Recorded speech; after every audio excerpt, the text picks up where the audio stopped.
From the campus of Howard University in Washington, D.C., this is News Vision, a newscast written, reported, and produced by capstone journalists in the Department of Media, Journalism, and Film.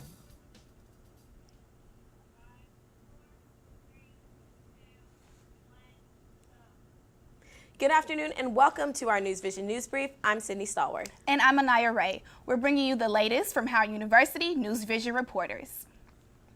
Senator Kamala Harris is one of many 2020 Democratic presidential candidates. That's right. Her staff says she has already raised $12 million in the first quarter while focusing her campaign on campuses of historically black colleges and universities. This amount follows Senator Harris's announcement for her presidential bid on the campus of her alma mater, Howard University. Former Maryland Democratic Chair Kathleen Matthews speaks on how Harris's roots contribute to her campaign identity. Senator Kamala Harris, I think, brings some really special skills and also identity to this race. She is an amazing immigrant story. Her parents coming from Jamaica and also India, growing up in an urban environment in Berkeley and Oakland. Tremendous career in law enforcement.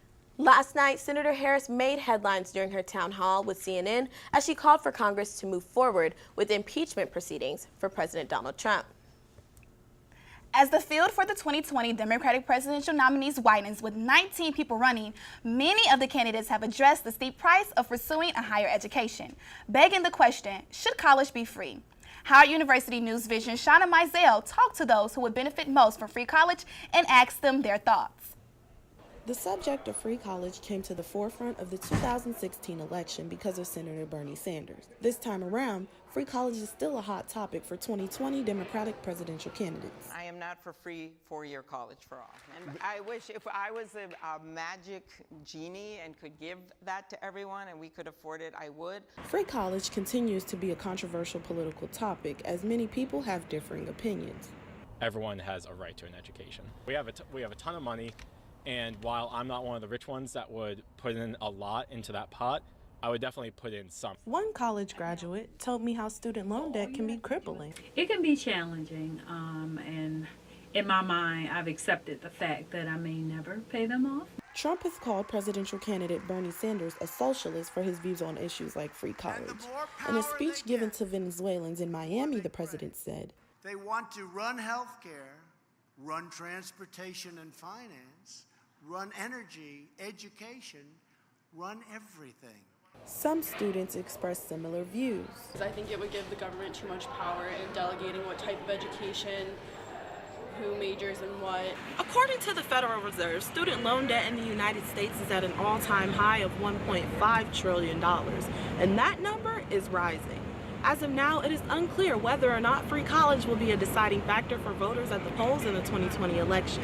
However, it will be an issue that presidential candidates have to address.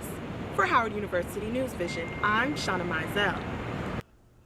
Thank you so much for that story, Shawna. It really showed so many different perspectives. Senator Elizabeth Warren announced a plan to combat the steep prices of college last night during her CNN town hall. You can head over to our website to read more about it. While some are still on the fence about free college, one organization is assisting students with the cost of higher education.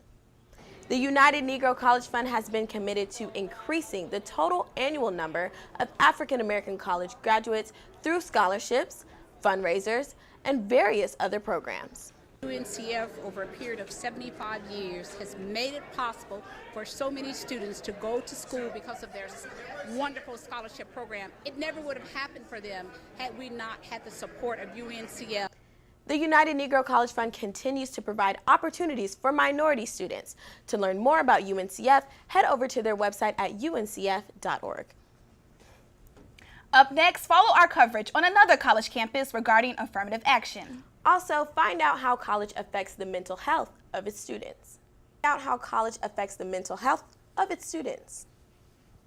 Are you tired of falling asleep in boring classes? Do you just not have the inspiration to learn? Well, here in the School of Communications at Howard University, we never have that problem. Every day here in the School of C, as we call it, students are always excited to learn. Take it from me, I've been a student in the School of Communication for 4 years now, and I still can't get enough of it. You want a fun learning environment? The School of C has it. It gives you an opportunity to express yourself and be very creative. So being creative and expressing yourself is fun. It's a fun learning environment.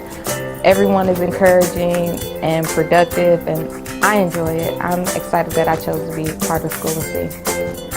You want hands-on learning experiences? The School of C has it.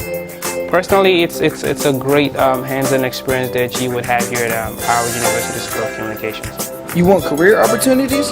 You guessed it. The School of C has it. Professors and the staff is really great in honing your ability, honing your talent to take it to the next level and take it to after school. So if you'd like to know more about the School of C, visit communications.howard.edu or call 202-806-7690 for more information. For News Vision, I'm Jacob Bennett. Getting into college is tough. This time of year, high school seniors of all ethnicities across the country find out where they've been admitted into college, but they don't know whether or not it was based on the color of their skin. Howard University News Vision's Maya Reese has more on this national story. The use of affirmative action has brought up questions regarding the ethics of college admissions. A Pew Research study found 73% of Americans believe colleges and universities should not be notified of race or ethnicity during the entire college admissions process. The aims of having the mixture of the general population match the people admitted to college, admitted to law school, admitted to graduate school, hired, promoted to management, no one has ever met that standard. Watson admits he is a product of an affirmative action program. I came out of a virtually all-black public grammar school, but in the 7th grade, these priests from this very elite Catholic prep school came recruiting because they were trying to start an affirmative action program. Once we were in that elite prep school, I think with very few exceptions, we were all good enough to get into Ivy League colleges. Though some students were admitted into elite institutions strictly based on merit, their counterparts automatically assumed that they were admitted due to their minority status. When I first got accepted into American University, a bunch of white people would tell me that I only got accepted because I'm black. On the contrary, this senior film student's AU application included a 4.0 GPA and a Phi Theta Kappa scholarship. At least one AU student has recognized that the admissions process is not fair. We need to be making sure that affirmative action plans are in place to make sure that minorities have a chance to have actually something that looks like a fair shot in a system where it's all stacked against them. Reporting for Howard University News Vision, I'm Maya Reese. Thank you, Maya, for that story. I remember when I was applying for college, and it was definitely a crazy time. That is so true. And as if college admissions process isn't stressful enough, students also find themselves struggling with mental health once they begin the semester. According to the American Psychological Association, the number of college students seeking counseling concerning mental health has increased in previous years, with growing rates of anxiety, stress, and depression. Oftentimes when you're stressed out, you don't really focus as much on the academics like homework, studying for tests, and things like that. While college and life in general can be stressful, being happy may have some benefits that you might find surprising. Research shows that people who are happier tend to also be healthier, have stronger immune systems, and recover faster from surgery. So if being positive isn't something that comes naturally to you, experts say that there are a few simple things you can do to be happier. There are lots of pretty low-level things we can do in our lives that are behaviors that we know scientific research says will make us happier. Exercise. Getting out and doing whatever kind of exercise you like is really important. Reading a book you love. That's a really easy one, and it makes people happy. Giving to other people. And this could be volunteering. It could be donating to charity. It could be doing a random act of kindness for the person behind you in the drive-thru line. But doing things for other people is very clearly a way that makes us feel good. Experts also say social media can play a big part in one's happiness.